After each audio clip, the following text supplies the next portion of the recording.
Someone posted on another sub something about security, and for some reason, it reminded me of a really weird occurrence that took place when I was in college. I thought you all might get a kick out of it. When I was tilde 20 years old, I subleased a friend's place for the summer. It was one of those houses built for college students, in a subdivision that's all college students. The house had 4 bedrooms. I rented 1 bedroom, but the other roommates were out of town for the summer as well, so I was alone. Coincidentally, one of my friends had a younger sibling that needed to find a home for her rescue pit for the summer. I've had boxers all my life and always loved pit bulls. I'd always been curious. To this day, I'm so glad I had that dog. I swear she saved me, possibly my life. I'm obsessive about 2 things BC of who I am as a person: cleaning and locking doors, setting alarms when I leave or I'm alone, which meant I was locking, and setting the alarm a lot that summer BC I was alone. The first night I had the pit bull, her name was June, I was a little nervous if I'm being honest. I didn't know until my friend dropped the dog off, but my friend's sibling had just rescued this pit like less than a month ago. Clearly, I should have asked more questions. I was nervous BC this dog was a bit apprehensive about me and fresh out of the shelter or rescue. Wherever my friend's sibling found her, this was clear by the way she interacted with me and the home surroundings. It was clear June had been abused. This dog had scars all over her body and by the looks of it had semi-recently given birth. Also worth noting, June was HULKED out. This dog was absolutely jacked. I'd rehabbed a dog before, so I felt I was up to the challenge. After all, I had the entire summer and it was just June and I. Note, this house had those magnetic fob locks, a door at the front of the house which faced the rest of the houses in the neighborhood. There was also a door at the back of the house, which faced a sort of alley where I parked my car. I locked any door anytime I used it, as well as the door to the bedroom whenever I went to sleep. I had June in the bedroom with me. There was an alarm on the house, but the girls that actually lived there, remember I was subleasing, never set it up and didn't have the desire to do so, which meant I was relying on the locks.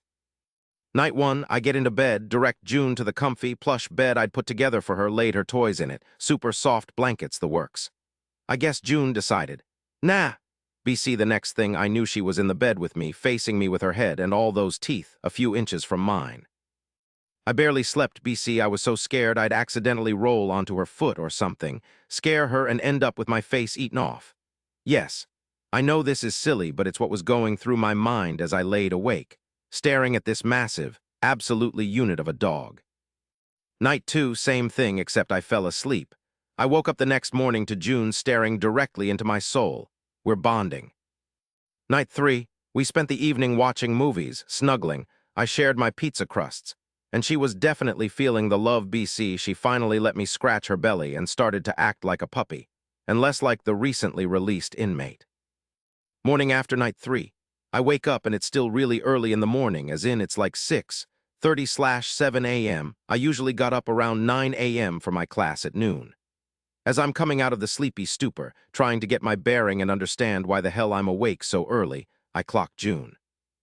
June is absolutely snarling at the bedroom door, body slamming the door, sniffing, while snarling the base of the door, lunging over and over at the handle of the door. It was absolutely terrifying, but I wasn't afraid of her. I quickly realized something or someone is right outside my bedroom door and jiggling the door handle, which I'd locked. I do live in TX, so I grabbed my 12 gauge that I kept under my bed and racked it. It's a very, very old and very loud gun. When I racked the gun, everything became very quiet. M equals me. RG equals random guys. M, who's there? RG, maintenance. We're maintenance. We didn't mean to scare you. We're here to fix the dishwasher. M, I didn't put in a maintenance request, and the dishwasher is in the kitchen on the first floor.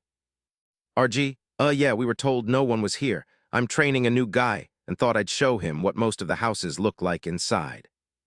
At this point, June is losing her ever-loving mind and I'm armed, kind of annoyed that these idiots have woken me up so early. Then it dawns on me, I dead-bolted the doors.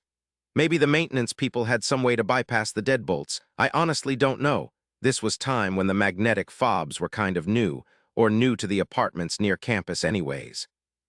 I should have been more scared, but I could tell these guys were SHTing their pants between hearing the monster on the other side of the door and my gun racking. So I cracked the door a smidge, just enough for them to see the gun, June foaming at the mouth, and so that I could get a look at their uniform to confirm whether they were real servicemen or not. Weirdly enough, they didn't have on any uniforms. There were 3 men.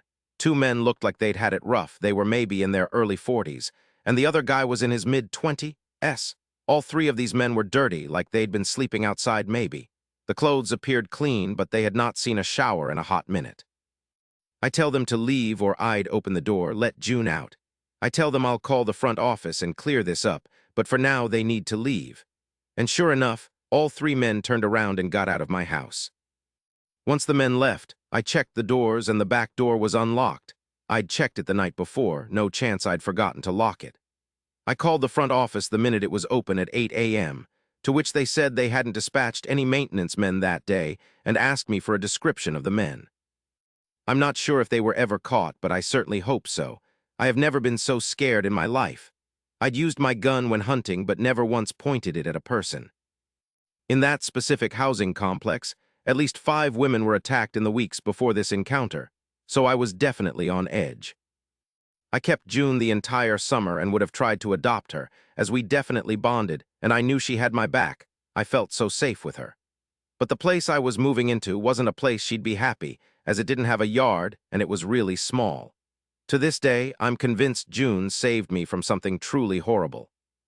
To the maintenance men, may we never meet again.